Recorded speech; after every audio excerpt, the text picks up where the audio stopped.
আমি দেখি একটা বাচ্চা স্কুলে আসলো, তার শার্টটা ছিঁড়া আছে। সে মাটা কি লক্ষ্য করে না যে আমার বাচ্চাটা যে গেল স্কুল কিভাবে গেল? জুতার ফিতা খুলে গেছে।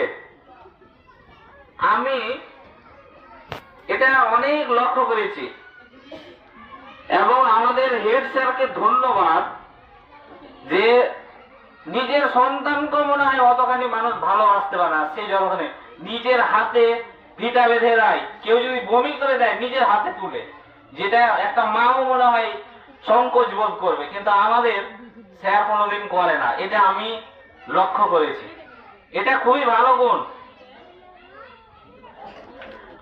একটা জামা দীর্ঘদিন ধরে পরিষ্কার নাই, আমি দেখছি ব্যাগের ফিতা ছিঁড়ে গেছে, একদিক লটকিছে, বাচ্চা চলে আসলো। কেন এরকম হবে? এটা আপনাদেরকে লক্ষ্য করতে হবে। একটা বাচ্চাকে সকাল থেকে যতক্ষণ না সে স্কুলে আসবে ততক্ষণ একটা মাকে একটা বাচ্চাকে সময় দিতে হবে।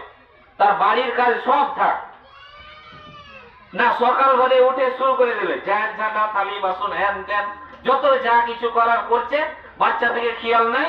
এই যাও স্কুলে যাও, চলে যাও। কিভাবে বেরোলো, জুতা নিল কি নিল না, ব্যাগ নিল কি নিল না, বই খাতা আছে কি নেই, কিছু দেখার বিষয় নেই। যাও চলে যাও স্কুলে। না, এটা একটা মায়ের কাজ নয়। একটা মায়ের কাজ সর্বদাই সর্বপ্রথম হবে। বাবাকে আমি এখন এখানে দোষারোপ করব না। বাবারা হচ্ছে রুজি রোজগারের জন্য সকাল ভোরে বেরিয়ে যেতে হয়, সন্ধ্যায় আসে। বাবার দায়িত্ব ইনকাম করার,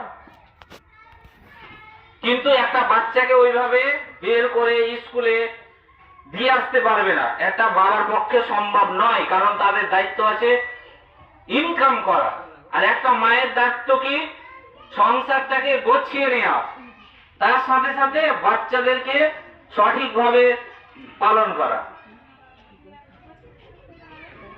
আমি এটাও লক্ষ্য করেছি, আপনাদেরকে সতর্ক করে দিচ্ছি, এই যে বাচ্চাদেরকে আপনারা দোকান থেকে জিনিস কিনে দিয়ে পাঠিয়ে দিচ্ছেন, এটা বীজ কিনে দিয়ে পাঠিয়েছেন, এটা বুঝতে পারছেন কি? এই যে কুরকুরি, যত দোকানে যা কিছু পাওয়া যাচ্ছে, এগুলো হচ্ছে বীজ এক প্রকারের। আপনি আপনার বাচ্চাটাকে স্কুলে যাবে না, মাইনা ধরে নিয়েছে, আপনার কাজ কি হলো? চল তোর 5 টাকা দিয়ে দিচ্ছি, নিয়ে চলে যা একটা কুরকুরি।